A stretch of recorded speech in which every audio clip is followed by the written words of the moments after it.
Welcome to our YouTube channel. This is Salve Malaya and Mateo. okay, ano ba ang ating story? No. Matapat na si Benito. Okay, yan po ang ating story ngayon guys. Ang matapat na si Benito. Tunghayan po natin kung anong klaseng kwento ito. Si Benito ay isang batang lumaki sa hirap. Wala siyang pinangarap mula nang magkaisip kundi ang maiahon sa kahirapan ang ama at ina. Nakita niya kung paano naghirap ang mga ito sa pagpalaki sa kanya. Nais niyang tumbasan ang pagmamahal ng mga magulang ng isang maginhawang buhay. No? Napakabait naman pala nito, no? Binata na si Benito nang malaman na may isang kaharian sa kabila ng bundok ng bayan nila. Mula noon ay laging laman ng kanyang isip ang marating sa kahariang iyon. Kasama sa pangarap niya ang marangyang buhay sa kaharian sa piling ng ama at ina. Ang pangarap na iyon ang nagtulak para isang araw ay hingin sa niya ang permission ng dalawang matanda. Gusto ko pong pumunta sa kaharian. Gusto ko pong hanapin doon ang aking kapalaran para mabigyan kayo ng isang magandang buhay. Paalam nito ni Benito. Noong unang araw, pumayag ng mga magulang.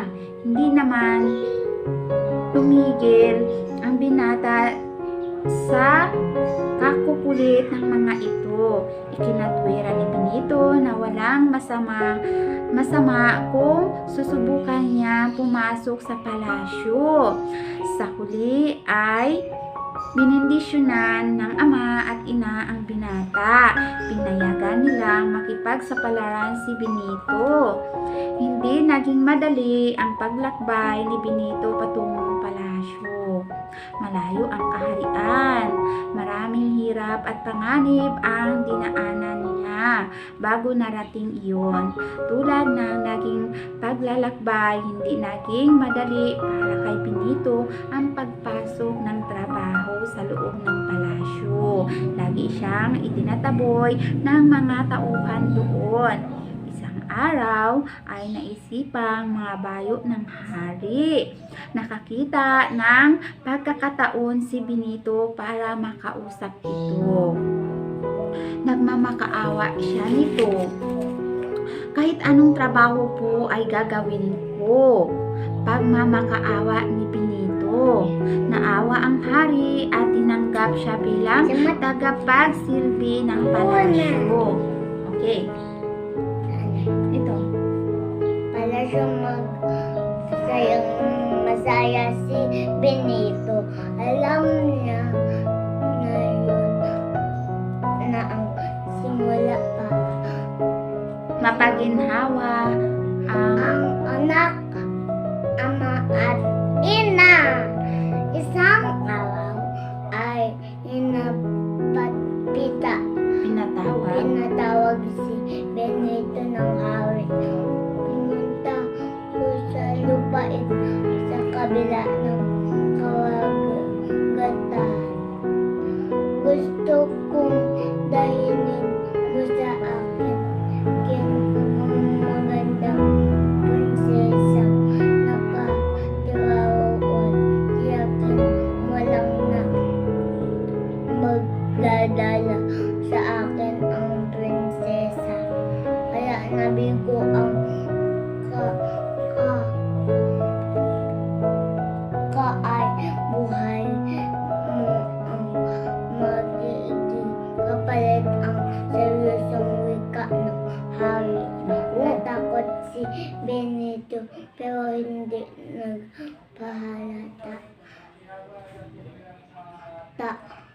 Hindi kasi niya alam kung paano matupad ang mabigat na utos. Sinabi niya sa hari nang gagawin niya ang lahat para mauwi ito ang magandang prinsesa. Noon din ay siya sa isang mahabang paglalakbay. Bagong makarating ang karagatan ay kailangang dumaan si Benito sa isang gubat. Sa paglalakad ay nakarinig siya ng iyak ng isang ibon. Hinanap niya ang Pinagmulan. mumulan ng ingay. Isang malaking ibon ang nakita niya.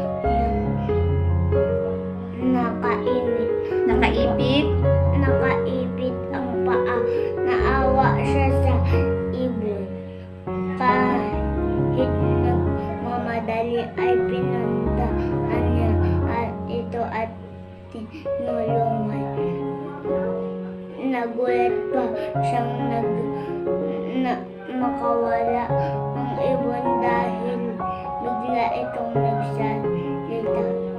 Ako sila, Juanito. Tawagin mo lang ang pangalan ko. Kailangan mo ng aking tulong! Okay? Wag sumigaw. Mabibingi yung ating viewers. Ako na magbasa, napagod na, no? O makinig sa story kasi ang ganda-ganda ng story. Anang ibon, saka ito, masayang lumipad sa papawirin. Ipinagpatuloy ni Benito ang paglalakbay. Narating niya ang karagatan. Sinasabi ng hari, nalungkot siya dahil walang paraan upang marating niya ang kabilang iyon. Nagulat ang binata nang biglang tumalon sa tubig ang isang napakalaking isda. Tinanong siya nito kung bakit siya malungkot. Nagulat man ay pinagtapat ni Benito ang problema. Kailangan kong makarating sa kabilang pampang. Inutusan ako ng aming hari na hanapin ang isang magandang prinsesa.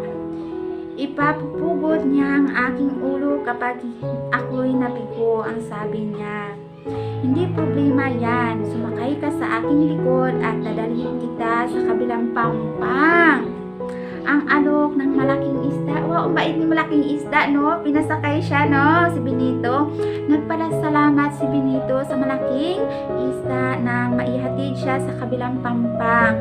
Kumaway pa siya rito hanggang mawalan ito sa paningin. Ilang sandali pa ay naglakad na si Benito sa dalampasigan. Isang matandang babae ang nakasalubong niya. Mawalang galang po, ang sabi ni Benito. Alam po ba ninyo kung saan matatagpuan ang magandang prinsesa? Nakakulong sa isang kastilyo ang magandang prinsesang hinahanap mo. Binabantayan siya ng mga higante, ang wika ng matanda. Naku, nakakulong pala. Pinagtapat niya sa matanda ang kanyang misyon. Sabi niya, hindi siya makabalik sa pinanggalingang kaharian kung mabibigo siya. Dalhin ang prinsesa. Isama niya ang matanda sa bahay nito. Isang espada ang binigay nito sa kanya. No, nagbigay yung matanda ng espada.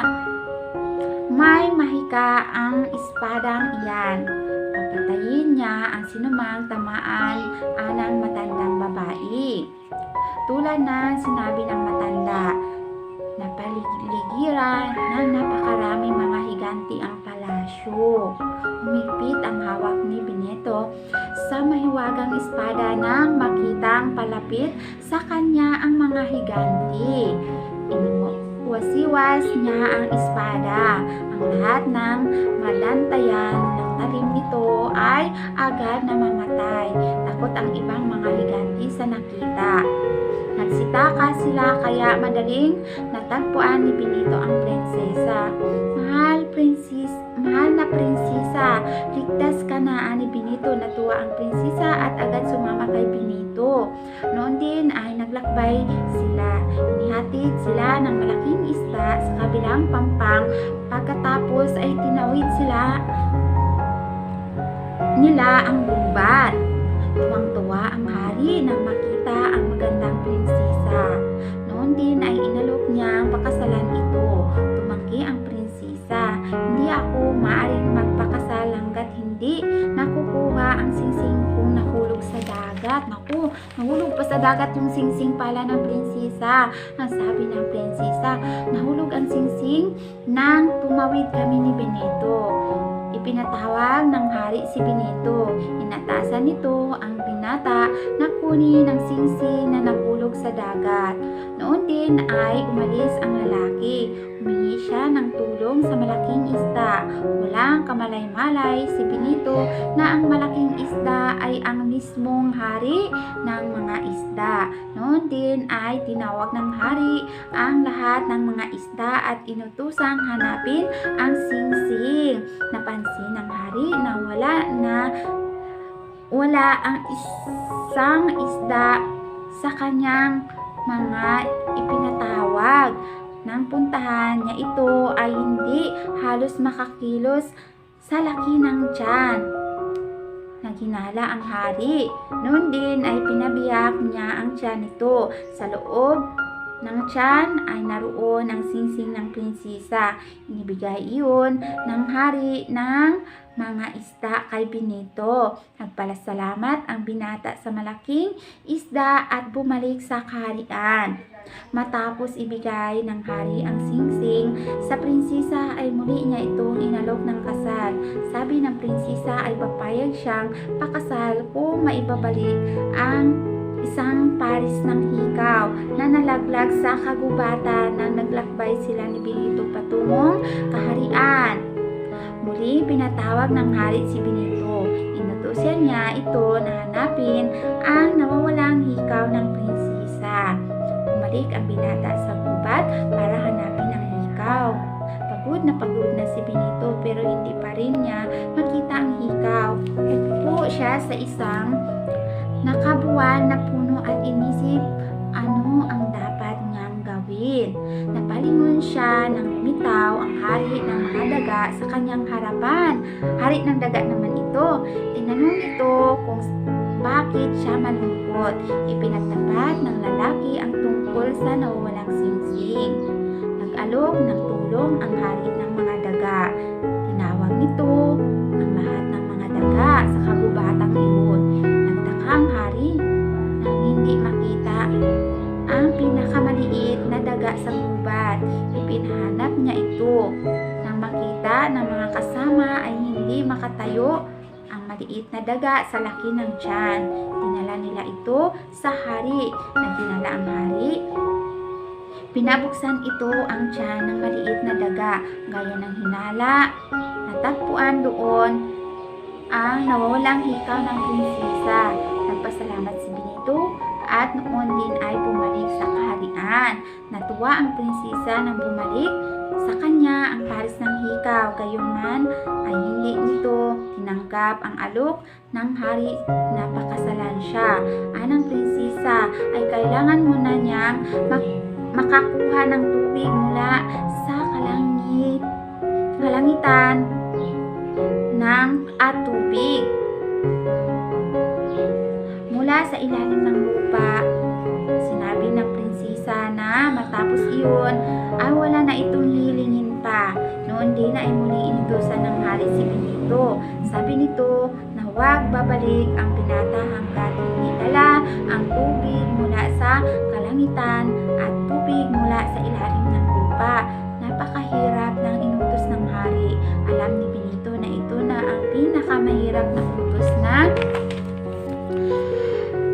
tinanggap niya. Hindi niya alam kung saan siya magsisimulang maghanap. Ang ginawa niya ay lumakad ng lumakid habang nag-iisip. Dinala siya ng mga paa sa gubat. Noon niya naisip si Lawinito, ang malaking ibon na tinulungan niya. Naalala niya ang pangako nitong tutulungan siya kung mangangailangan ng tulong. "Lawinito, tulungan mo ako!" sigaw niya na pumuno sa kagubatan. Narinig siya ng malaking ibon. Dumating ito at tinanong kung ano ang maitulong. Sabi niya rito, ang malaking problema, huwag kang mag-alala. Ako ang bahala sa problema mo, sabi ni Lawinito. Dalawang maliit na bubo ng kawayan ang itinali niya sa dalawang paa ng ibon. Matapos iyon ay lumipad na si Lawinito. Maghapong naghintay si Benito bago magtakip silim ay dumating ang malaking ibon. Parihong puno ng tubig ang dalawang bubo ng kawayan. Ang isa ang nasa kanan ang tubig mula sa kalangitan. Ang nasa kaliwa ang galing sa ilalim ng lupa, ang sabi ni Lawinito. Kinuha ni Benito ang mga lalagyan at nagpasalamat sa kaibigang ibon. Pagkatapos ay bumalik siya sa kaharian. Natuwa ang prinsesa nang makitang dala ni Benito ang napakahalagang mga tubig. Agad niyang hiniling sa hari na hatiin ito sa dalawa ang kanyang katawan.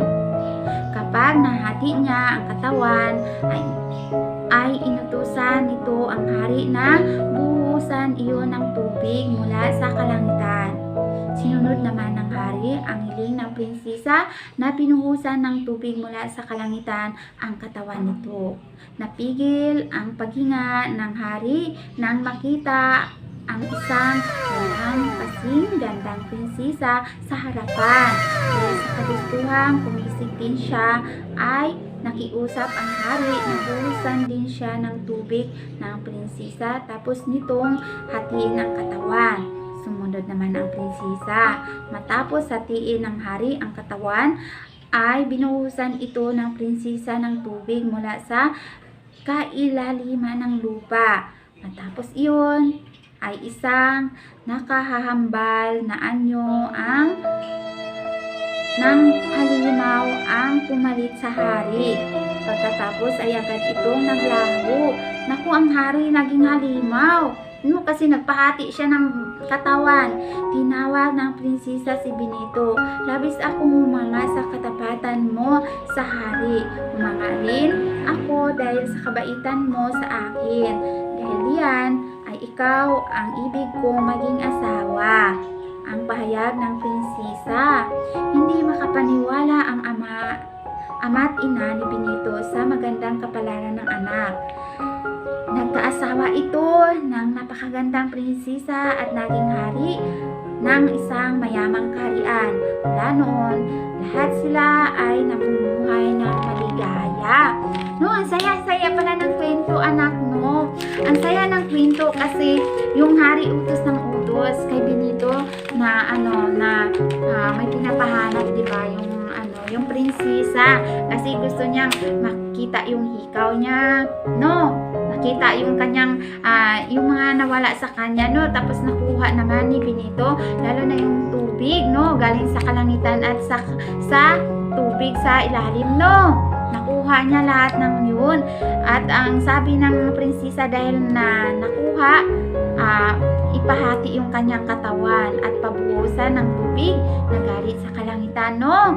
Tapos, yun namang hari, gusto rin niyang pahati yung kanyang katawan at gusto niyang buhusan ng tubig, no? Binuhusan ng prinsesa at naging halimaw, no? Naging halimaw yung hari. Kaya naman, naglaho ang halimaw, yung hari naging halimaw kasi naglaho siya. At dahil sa katuwaan ng prinsesa, si Benito ang kanya naging asawa at sila mayaman na si Benito, no. Masaya na silang namumuhay kasama ang prinsesa. Napakagandang kwento, no, anak. Napabasa si baby kasi po siya, guys. Ganyan. Na-curious siya sa story kaya napabasa siya bigla. Anong nagustuhan mo sa kwento, anak? Ang sinabawang gulay at saka ang matapat na si Benito. Wow, dalawa, no. Yan po yung ating story ngayon, no. Ang matapat na si Benito. Ang ganda-ganda ng kanyang ginawa, no. Ang tapat-tapat niya, no. Kung anong inutos sa kanya ng hari, sinunod niya lahat. Kaya naman, siya ay sa kanyang siya tuloy yung napangasawa ng prinsesa, no? At naging mayaman, no? At naging hari pa. Naging hari pa siya sa kaharian doon, no? No, tsaka kasi gumawa siya ng mga kabutihan, no, kahit anong hirap yung pinagutos sa kanya ng hari, sinunod niya ng sinunod yung hari. Yan, maraming salamat po guys sa inyong pagsama sa amin. Bye-bye! Thank you so much po guys. Pasensya na po, napahaba po talaga. Yun po kasi yung story, napakahaba guys. Maraming salamat po sa inyong pagsama guys. Sana nasiyahan din po kayo sa aming binasa ngayon na story. Ayan, maraming salamat. Oh, Hindi ka na magpapaalam? Paalam si Mama. Bye-bye po guys. Bye-bye Thank you po, so guys. much sa inyong panonood at pagsama lagi sa Bye. araw-araw.